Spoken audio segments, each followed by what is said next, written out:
Huwag nyo kaming gamiting mga OFW sa mga agenda ninyo. Pinaha ng samot-saring batikos ang representante ng mga OFWs na si Congresswoman Marisa Del Mar Magsino. Minura sa komento, hayop at traidor daw. Ito'y matapos makita na kabilang ito sa lumagda sa impeachment na inihain laban sa Vice Presidente Inday Sara Duterte. Gumawa daw ito ng desisyon na hindi man lang daw pinaalam sa sektor ng mga OFWs.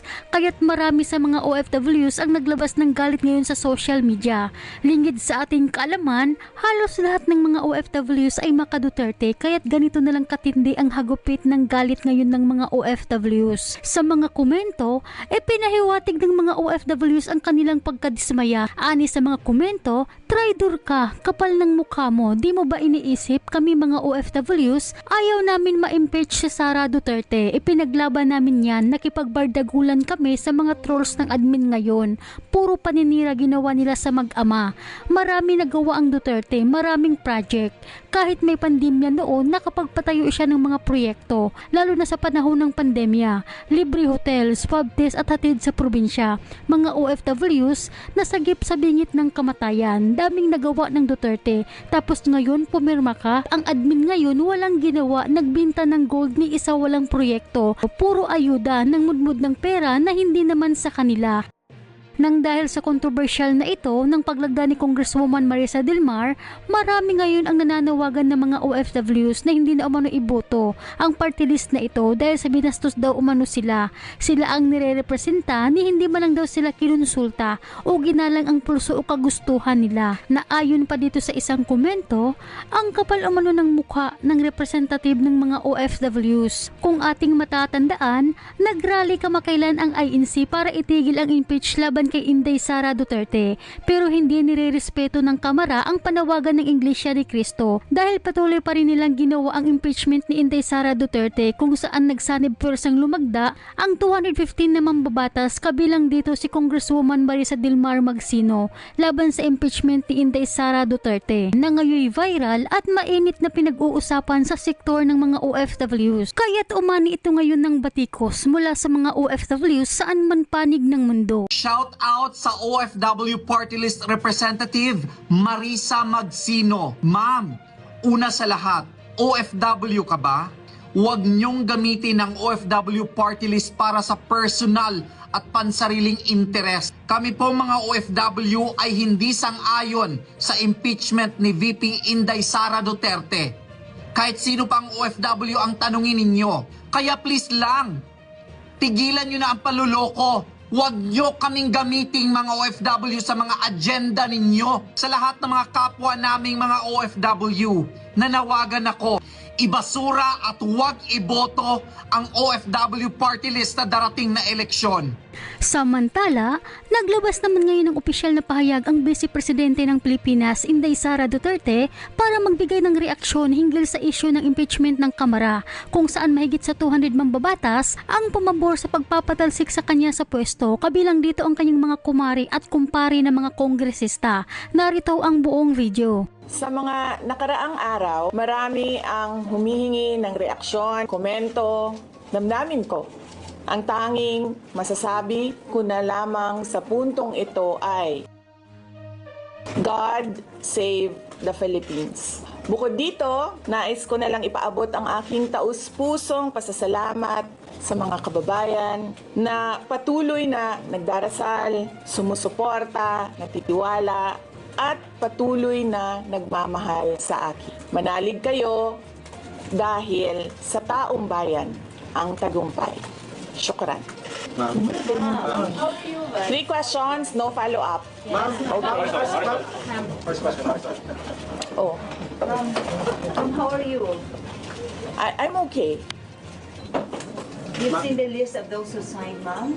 Oo. Marami doon, mga inaanak, mga kumpare, mga nangingin suporta sa inyo. So, What's your reaction?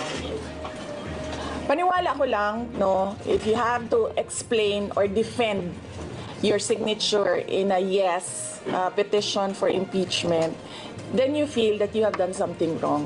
Kasi kung wala ka namang ginawang mali, bakit mo i-defend yung pirma mo?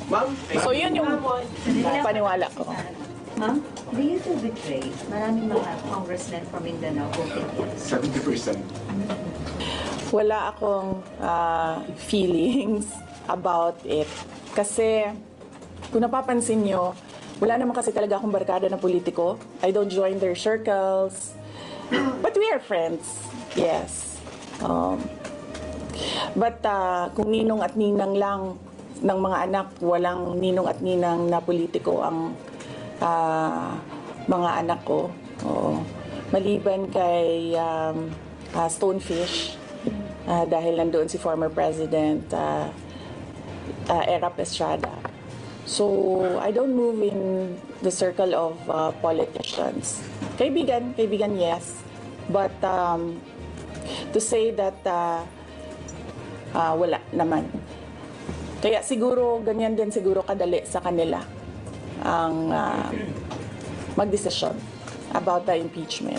Kasi wala naman talagang something that is worthwhile sa aming pagiging magkaibigan. Ma'am, payo niyo lang po sa ating mga kababayan sa nangyayari po ngayon sa ating bansa. Yes, sabi ko nga kanina sa statement ko sa ating mga kababayan na patuloy na sumusuporta, nagmamahal, nagdarasal, napakahalaga nun, ay manalig lang sila dahil sa taong bayan ang tagumpay. VP, anong nag-blooming daw katapos na mga? Nganong naaka diri sa Manila na taga Davao man ka?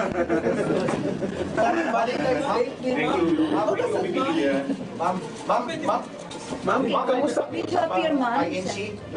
Meron ba pakikipag-usap kayo sa INC? Dahil sila po yung nag-rally against para wag ituloy yung impeachment. Hindi pa po kami nagkausap ng INC, sir. Pero nagpapasalamat po ako sa INC at sa buong sambayanan sa kanilang pananawagan ng kapayapaan. So, ma'am, will you dissuade or encourage your supporters in case they would go sa street to rally?